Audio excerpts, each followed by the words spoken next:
Naging fitness 101 tong episode natin, ha? Yung fitness ko, pwede mo siyang i-ayan tulad sa business eh. Nakuha mo na yung success, tapos pag pinabayaan mo na para sa hindi, kaya ko yan, babagsak ka ulit. Kunyari, isang plato mo, pwede mo siyang tingnan eh. Tapos yung 1/4 nun, protein, 1/2 nun is yung gulay, and then 1/4 is yung kanin. Tignan nyo yung abs niyan. From 260 pounds all the way to this. Pakita mo, brother.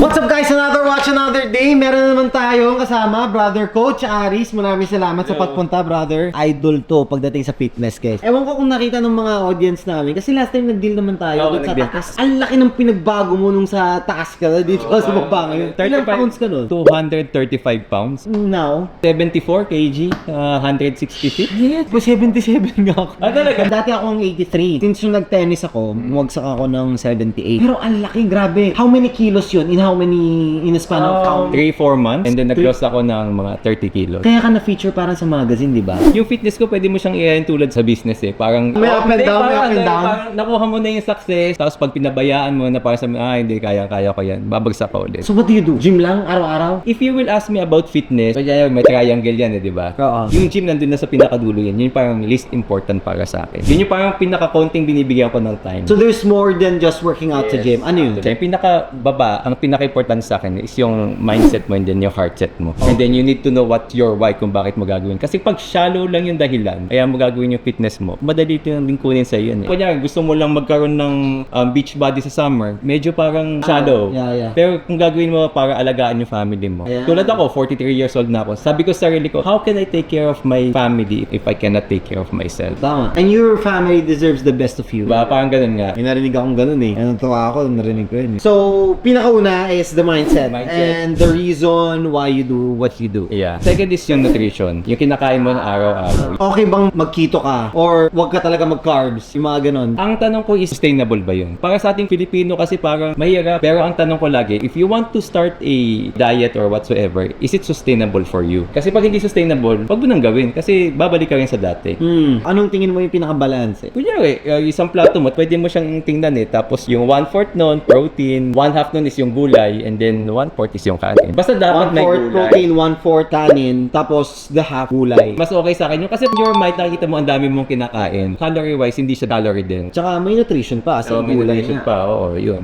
Natutunan pare, naging fitness 101 tong episode natin, ha? After nutrition, ano pa yung next? Importante talaga yung rest. Hindi mo maasahan dyan sa rest na yan. Body clock ko, grabe, rest pala, no? Importante siya. Akala nila kasi nag-grow yung katawan natin pag nasa gym tayo. Kaya pag nagbubuhat tayo, pag na-feel natin yung pump natin, parang akala na, ay, lumalaki yung muscle ko. Doon mo sinisira yung muscle mo. And then nag-grow siya sa proper nutrition and the rest. Doon siya nade-develop sa rest. So first is mentality, nutrition, and then rest. Rest. And then pinakataas, di pa, meron pa. Meron Ano pa. Yung parang active recovery. Kung paano yung lifestyle mo. Lagi ka lang ba nasa desk? Nagagawa mo ba yung 8 to 10,000 steps per day? Lagi ka ba nakatayo? Lagi ka ba nakahiga? Kasi para sa akin kasi, meron ako Puro relo lang ginagawa ko eh. lalo na kung naglalaro ko ng tennis for sure, nakakamang around 10,000, 12,000 steps. Actually, nakaka 1,300 to 1,500 ako na calories. So yun, di ba? Anyway, sige, 5 workout, pinaka-last. Brother, congratulations. Salamat. Doon sa na-attain mo na goal. Grabe. Tignan nyo yung abs niyan. Tignan nyo. From 260 pounds all the way to this. Pakita mo, brother. God damn it! Once lang. Pero mo maging work, diba? Narinig mo ba yung sinabi niya? Yung workout daw is just 5%. Kung gusto mo siyang maging coach, it involves mentality mo, nutrition, after that, rest, lifestyle, and then gym. Let's go down to business. Grabe, nakaka-inspire. Okay, sige. So we have here Rolex 279171. This is a 28mm. Napakaganda nito kasi this is the green dial. Kaya hindi ako nagdalawang isip. Kinonta ko agad si Boss Aris. Nakita kong pinost niya. Sabi ko, kukunin ko na to. And this is a 2019 complete with box and paper.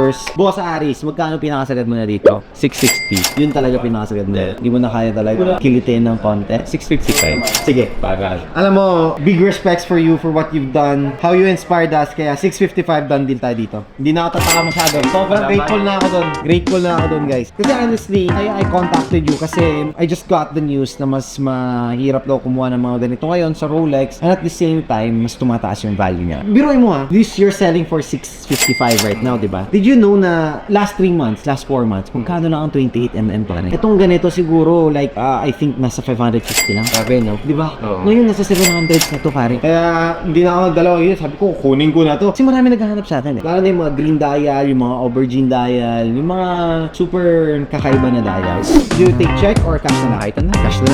600, 1, 2, 3, 4, 5, 600, and 55.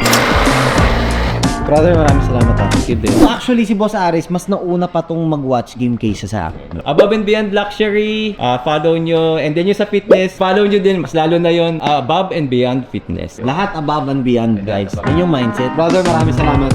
Don Deal, thank you so much.